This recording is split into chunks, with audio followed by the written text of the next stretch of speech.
amphibious landings at Incheon, the defense of the Pusan perimeter, and the battle at the Chosin Reservoir. These are some of the battles that have solidified the Marine Corps' status as a fighting force to be reckoned with.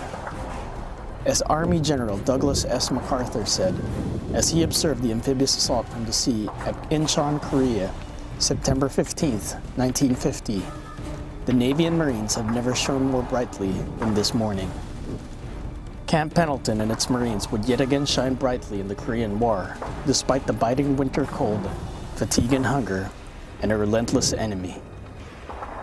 So when the North Koreans invaded South Korea in 1950, the call went out for the reserves to mobilize and fill up the 1st Marine Division, and that's what happened. From all across America, reserves were mobilized. They marched down to the trains and the bus depots and showed up here at Camp Pendelton to start forming the 1st and the 7th Marines. So Camp Pendelton forms the forming and staging base for the Marines that went to Korea. General MacArthur's idea was to pull out of Pusan and attack at halfway up the Korean peninsula at the town of Incheon, which is just to the west of Seoul, and then seize the capital. That was successful.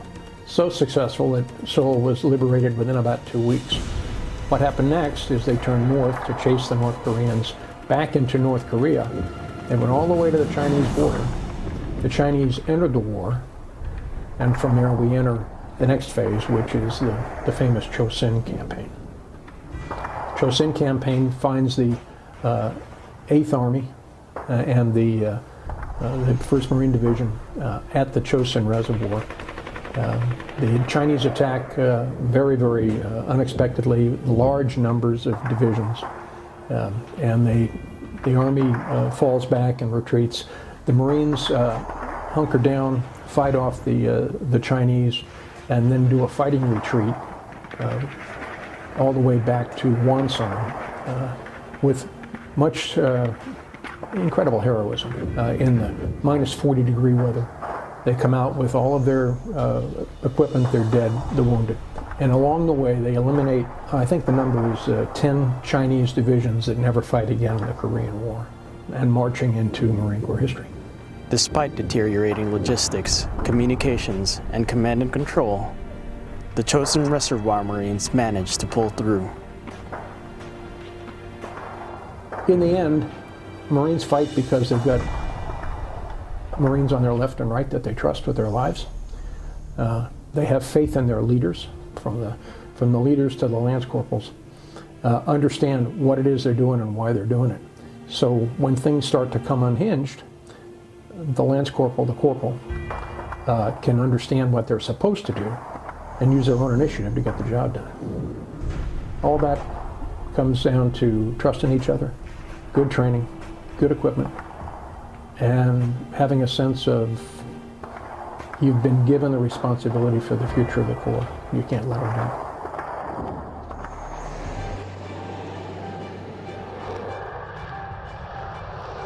The United States has been committed to the Republic of Korea since the beginning of the Korean War. We've been here ever since. And so we are committed through treaty, but also through deep personal ties to the Republic of Korea. 6.25 전쟁을 계기로 시작된 한미 동맹은 60년 이상의 세월을 거치면서 군사 분야는 물론 다양한 분야에서 발전하고 더욱 강력해지고 있습니다.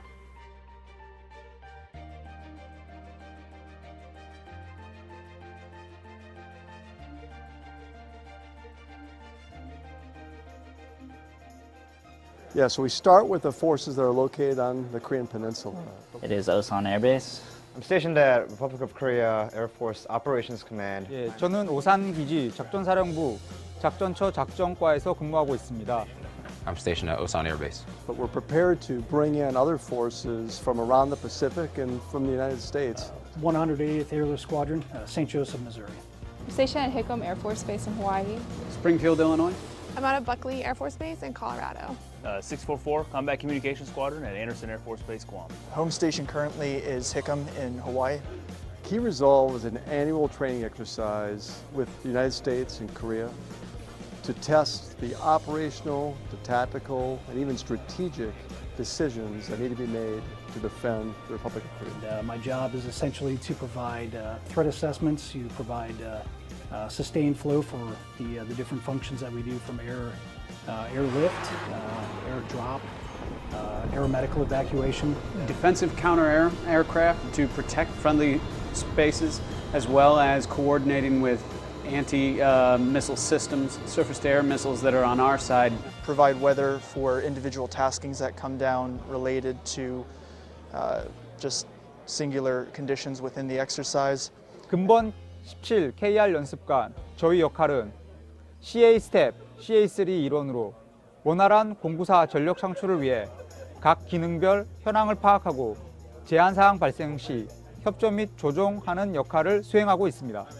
Bringing home isolated personnel who may have been shot down, making sure we can get them back to Osan Air Base. So in Key Resolve, I work at the 607th AOC CFP, putting in tickets, answering phone calls, creating users' accounts for the exercise. And part of our jobs was to integrate with the ROK C6 counterparts and work any type of exercise injects, and then just try to build those relationships along the way. Comm support, troubleshoot for C4I equipment for intelligence, and we also set up video teleconferences.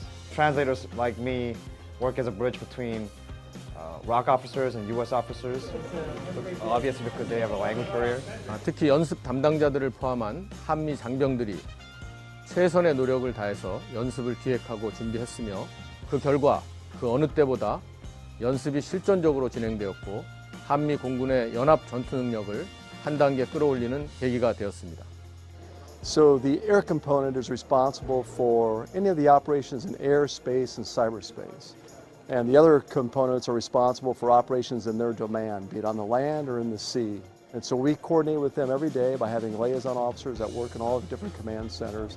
Primarily, we represent the ground component command to the air component command. If something were to happen here in Korea, we are able to take the ground component commander's priorities in order to match them effectively, understanding the needs that the air component command has to the combined forces commander, and being able to marry those together. The team is doing extraordinarily well. I'm enjoying it. It's a new experience. Haven't gotten to do anything like this before. It's been a lot of fun. The ROK really knows their stuff, and the Permanent Party and other augmentees have done a great job. You know, this is a difficult exercise. We want it to be difficult. And so we're learning lessons as we go along. Some things we're not doing perfectly, but that's why you do it. That's why you practice. 근본 연습에 참가한 한미 공군 장병들과 육군, 해군, 해병대 장병들의 헌신과 열정에 감사합니다. 특히 한반도 이해 정부에서 참가한 장병들에게 각별한 감사와 안전한 귀환을 기원합니다. 감사합니다. I just conclude by saying the Korean Air Power team is committed to the defense of the Republic of Korea, is committed to the alliance, and we are prepared. And through exercises such as Key Resolve, we'll be even more prepared to fight tonight. Freedom automatically, like all people should be. This is my story. Refugees from North Korea came to Suwon Air Base to speak about their emotional experiences and hard times they face while living in their home country. Soldiers were able to gain a new perspective on the mission they're doing in South Korea and how they're helping change the lives of people just like the ones they spoke with. It really puts a much larger emphasis on what our job is here and what we're doing here to help defend South Korea. Seeing how their lives were compared to how they are now, it really opened those eyes, opened those doors, and keep your mind open to the fact that currently making a difference. 129th Mobile Public Affairs Detachment of the South Dakota Army National Guard recently assisted 8th Army's Public Affairs Office in South Korea for Operation Key Resolve. Key Resolve is a multinational training event executed under various scenarios for service members to hone skills necessary in defending the Republic of Korea. I'm a Sergeant Major. I'm the Public Affairs Sergeant Major for 8th Army. Well, so the cool thing about this exercise is we're training what we would fight real world. So it's a command post exercise, and we're fighting. And a lot of times in a command post exercise, you're fighting a notional enemy. And this one, we're actually looking at the enemy that we actually have. So the map is real, the enemy is real, the forces are real, the intelligence is real, and it gives you some sort of an indication of what you're facing. And it provides a little context for you as you serve on the Korean Peninsula, just the situation that you're in. Well, National Guard and Reserve component soldiers, I mean, anytime you get to travel overseas, it's helpful to you because you get to see the world that you're in. You know, home station unit training is good, but the chance to join up with your active duty counterparts and to join an actual mission, particularly in Korea, you know, this is a forward deployed environment. It's not quite the same as deploying to Iraq or Afghanistan, but you're still fighting a real enemy. And so the chance to, like I said before, you know, join an actual fight and think about an actual mission should kind of give you some context so that when you go back and do home station unit training, you're prepared for the kinds of missions you'll actually join. The purpose of this exercise is, I think, to focus the soldiers partly on why they're here and to focus the mission. These are where we refine our processes, you know. We've got a plan in place for how we'll fight if there's a crisis or a contingency that we have to get involved with. This is where we practice those steps and we identify things that are lacking and bring new soldiers into the fight. We do it a couple of times a year, and every time, probably about 40% of the soldiers who are here have never done it before. So this is firsthand knowledge about how we're going to fight if we're ever called on to do so. 129th MPAD is an enabler force. Their job is to be able to jump in on a training event with an MTO unit or an actual real-world mission with an active duty unit, and to support whatever command they're assigned to. You need to have initiative. Whether you stay in the 129th MPAD or you move into a unit where you're supporting a commander, you need to have that initiative. Don't wait for the commander or the public affairs officer or whoever to tell you to do something, because chances are what they're going to tell you to do is not what you want to do, and it's probably not what you should be doing. If you're a public affairs soldier, you're more than just the guy who takes the commander's picture when he gives out a coin.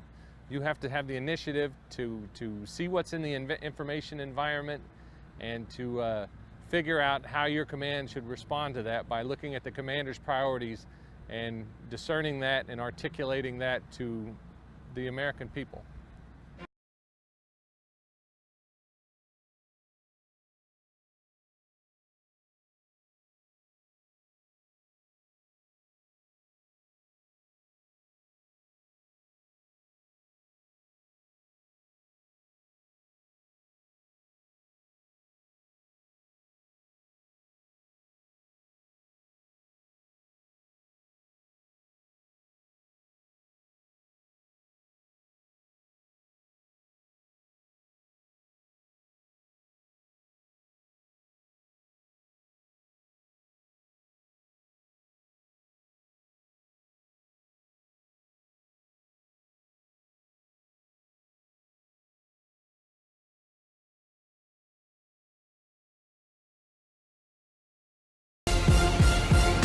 Marine forces work with civilian contractors to transport tanks from Chinhae Port to their next destination for an upcoming training exercise. So we've offloaded the tanks in these last few days, and what we're doing is a limited technical inspection of all that equipment to transfer that custody from Blunt Island Command to us at the ground combat element. This equipment needs to get exercised, so this is one of the prime opportunities for us to come out here and partner up with our civilian side and use this equipment. It's pretty much just to help train our Marines, both on the reserve and active side. It always comes down to the aspect of train like you fight and fight like you train.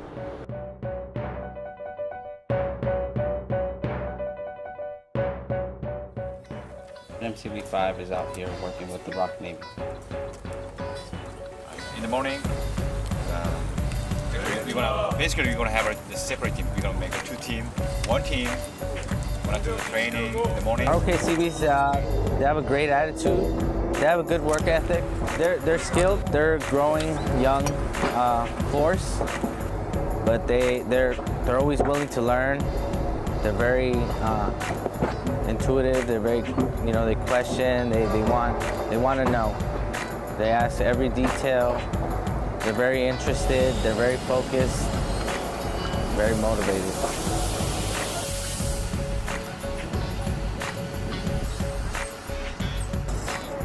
Well, this is really awesome. And working with ROK Navy guys and help them out, I'm really enjoying.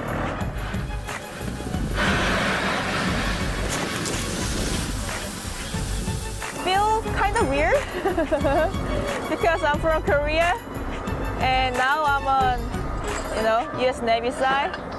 But I think I could be, I could be a messenger.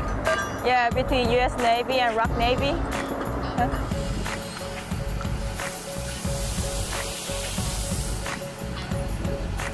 We can give them the versatility. We can basically have them see how we work and how versatile we are, how we basically learn everybody's job, know everybody's job, and just keep going and stay motivated, get stuff done.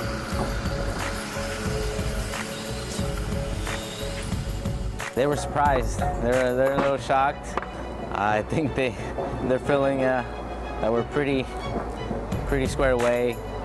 They feel like we're strict, but it's just how we do business. We're professionals.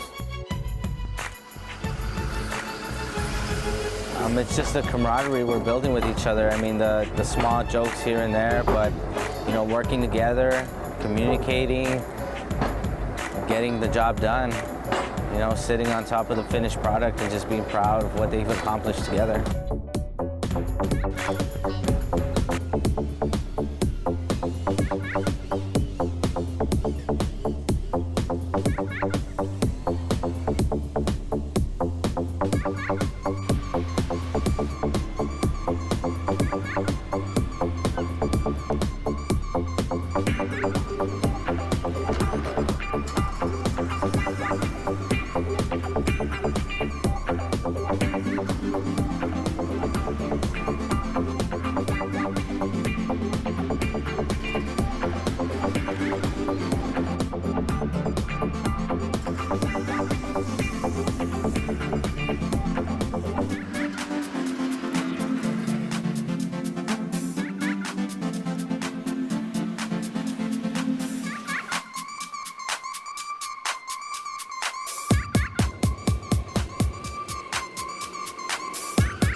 This exercise was an EOD bilateral exercise with U.S. forces and the ROK SEAL EOD forces.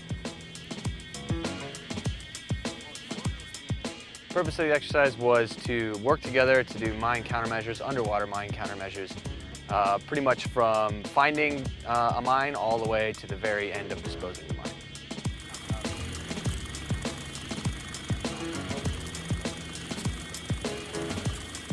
What we were looking for in the dives here is tough conditions to do our job in, and South Korea provides some of the toughest. The visibility, the cold water, all make it really hard on the diver to do his job. So if we can train here and do our job, then we can do it anywhere. Neutral.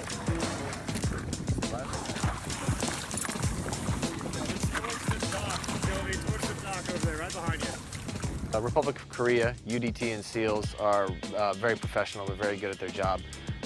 And working with them makes everything easy. They've got the boats to do our mission with.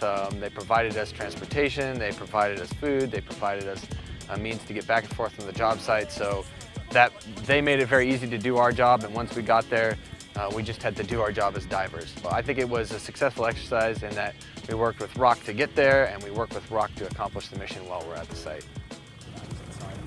Divers on surface. Divers on surface, charts mark time.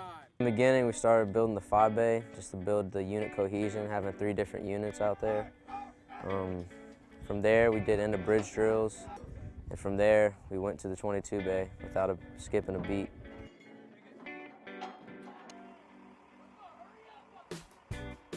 As a bridge master, came out here and showed all my knowledge to all the units out here. Coming from 8th and having to teach 9th, 6th, and the ROK Marines all the bridging. It's a pretty good experience, and I loved it.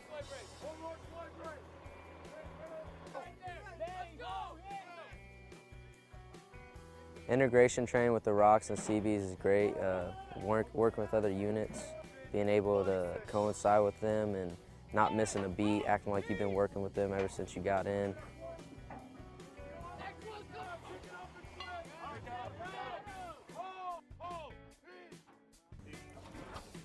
There's a lot going into a 22-bay.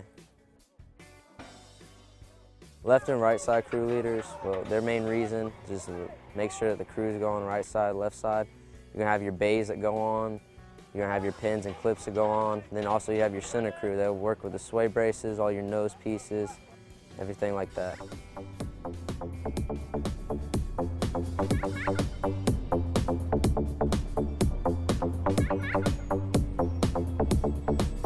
For 9th ESB, it's a pretty big deal because it's the first 22-bay they've ever built, and I'm excited to be a part of it. It's one of the greatest accomplishments I've had so far in the Marine Corps.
Secretary of State Rex Tillerson arrived at Osan Air Base on his first trip to the Pacific region since his confirmation last month.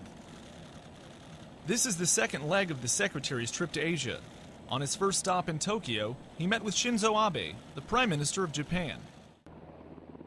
According to a senior State Department official, this trip will allow the Secretary to continue to engage allies and partners on not only a range of bilateral issues, but also to discuss and coordinate strategy to address the growing nuclear and missile threat from North Korea.